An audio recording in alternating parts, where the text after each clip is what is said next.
Here is a quick video response to the infamous Sami Zaatari, who made an interesting claim about Jesus. Let's hear it. Another argument. Jesus is sinless. Is he? Let's read John chapter 8, verses 1 to 11. You all know the beautiful story of Jesus and the lady who was supposed to get stoned? I say this is a beautiful story, because no matter which way you look at it, Jesus is a sinner. Now there's the Jews, they want to stone this lady. So Jesus comes up to them and he says, "He who is without sin, cast the first stone." Did Jesus cast the stone? Did he? No. So he must be a sinner. But now the Christian will try to appeal to your emotions and they will say, "But wait a minute, Jesus is showing his loving doctrine." But last I checked, you Christians say Jesus is a Jew. When I read the Jewish law, what happens to adulterers? Do they get stoned or do they get freed? So if Jesus is a Jew and he disregarded the Jewish law for this loving doctrine, he committed a sin for putting the Torah down and following his own law. The interesting thing is what Sami conveniently leaves out, which is no surprise, because it would refute what he had just said about Jesus. Deuteronomy 22:22. If a man is found sleeping with another man's wife, both the man who slept with her and the woman must die. You must purge the evil from Israel. Now it's very clear from the text that since the Pharisees were the ones who were disobeying the law, not Jesus. Why?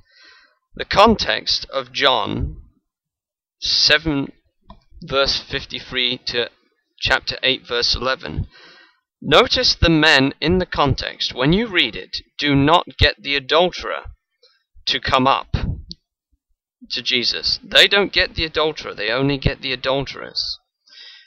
And if Jesus did stone the adulteress, he would have sinned. But the adulterer was not brought to him. And Jesus would have been unjust if he stoned only the adulteress and not the adulterer. So by letting the adulterer go, he did not sin in any way, shape or form. In fact, in Hebrews 4:15 it says, "For we do not have a high priest who is unable to emphasize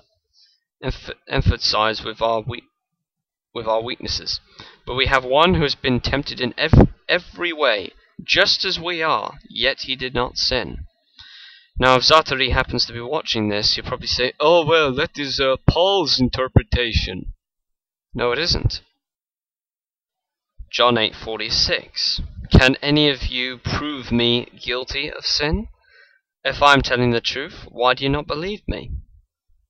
Also another thing to consider. To Sami, doesn't he believe as a Muslim that Jesus is sinless?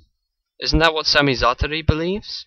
I'm not sure if the Quran says it, but the Hadith certainly mentions Jesus' sinlessness, and I'm happy to quote the Hadiths. A Muslim can correct me on my interpretation of these. Okay, first Hadith, Sahih Bukhari, Volume 4, Book 54, number 506, and this can be found on sahihbukhari.com. The Prophet said, "When any human being is born, Satan touches him at both sides of the body with his 2 fingers, except Jesus, the son of Mary, whom Satan tried to touch but failed, for he touched the placenta cover instead." Sahih Muslim, this time from hadithcollection.com. Sahih Muslim, Book 33, Hadith number 6429.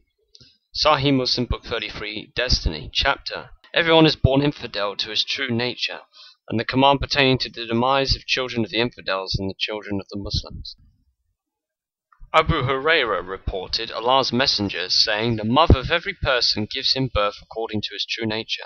It's subsequently his parents who make him a Jew or a Christian or a Magian. Had his parents been Muslim, he would have remained a Muslim. Every person to whom his mother gives birth has 2 aspects of his life. When his mother gives birth, Satan strikes him. But it was not the case with Mary and her son Jesus Christ." Very interesting Hadith traditions. As for the Quranic reference, I wouldn't mind Muslims backing it up from the Quran, the belief in the sinlessness of Jesus Christ, if that's what the Muslims believe. Because I don't want to be guilty of misquoting the Quran. Anyway, if Sami is going to be consistent, wouldn't he have to condemn these Hadith traditions if he says that Jesus is sinful? If he says that Jesus is a sinner, does this mean that he has to condemn Jesus as a sinner and condemn the Hadiths as a result? Wouldn't he have to do that? I leave that as a little question to Sami. Hopefully this response has been good. Thanks for watching.